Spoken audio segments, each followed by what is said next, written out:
இசைக்கு வந்து வெளியில் எடுக்கிறதுக்காக வந்து பார்த்திங்கன்னா, அட்வொகேட் வந்து நம்ம மகாக்கு வந்து ஃபோன் பண்ணியிருப்பாங்க. மகா வந்து பார்த்திங்கன்னா, டக்குன்னு வந்து அந்த ரூ. 1,10,000 வந்து தெரியாம எடுத்துக்கிட்டு வந்து அங்கேருந்து கிளம்பி போகிறாங்க. ஸோ இந்த விஷயத்த வந்து பார்த்திங்கன்னா, நம்ம சிவா வந்து நோட் பண்ணிவிட்டு வந்து இவங்க எங்கே தான் போகிறாங்கன்னு சொல்லிட்டு கண்டுபிடிக்கிறாங்க. அதுக்கடுத்ததில் வந்து பார்த்திங்கன்னா, நம்ம இசைக்கை வந்து ஜாமீன் எடுத்துடுறாங்க. ஸோ இசைக்கும் மகாவும் பேசிகிட்டு இருக்கிறத வந்து கேட்டு வந்து பார்த்திங்கன்னா, உடனே வந்து பார்த்திங்கன்னா, நம்ம சிவா வந்து இசைக்க பிடிச்சி ஏன்டா இப்படிலாம் பண்ணீங்க, இருங்க நான் போய் பெரியம்மா கிட்ட போய் மாட்டி விடுறேன் வந்து சொல்கிறாங்க. அதுவும் அம்மா நீ போய் மாட்டி விட்றியா அப்படின்னு வந்து சொல்லிட்டுருக்காங்க. ஸோ வந்து பார்த்திங்கன்னா, நம்ம சிவா வந்து இவங்கள வந்து மாட்டி விடலான்னு பேசலான்னு போகும்போது வந்து பார்த்திங்கன்னா, அவங்களுக்கு அந்த சிச்சுவேஷன் வந்திருக்காது. ஸோ வந்து பெரியம்மாவுக்கு வந்து உடம்பு சரியாமல் வந்து போயிட்டுருக்கோம். ஸோ வந்து பார்த்திங்கன்னா, அவங்களால எதுவுமே வந்து சொல்ல முடியல. இன்னொரு பக்கம் வந்து கல்யாண ஏற்பாடெலாம் வந்து பண்ணிட்டு இருப்பாங்க.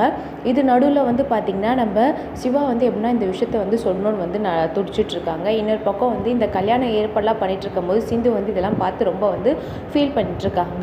நான் இந்த வீட்டில் இருக்கும்போது இப்படி கல்யாணம் ஏற்பாடு பண்ணுறாங்களேன்னு சொல்லிட்டு. அடுத்ததில் வந்து பார்த்திங்கன்னா, நம்ம ஸ்னேகா வந்து இந்த கல்யாணத்தை எப்படி வந்து நிறுத்த போகிறாங்கன்னு சொல்லிட்டு நம்ம வெயிட் பண்ணி பார்க்கலாம். அவங்க என்னென்ன சூழ்ச்சி வந்து பண்ண போகிறாங்கன்னு சொல்லிட்டு. தேங்க்யூ ஃபார் வாட்சிங்.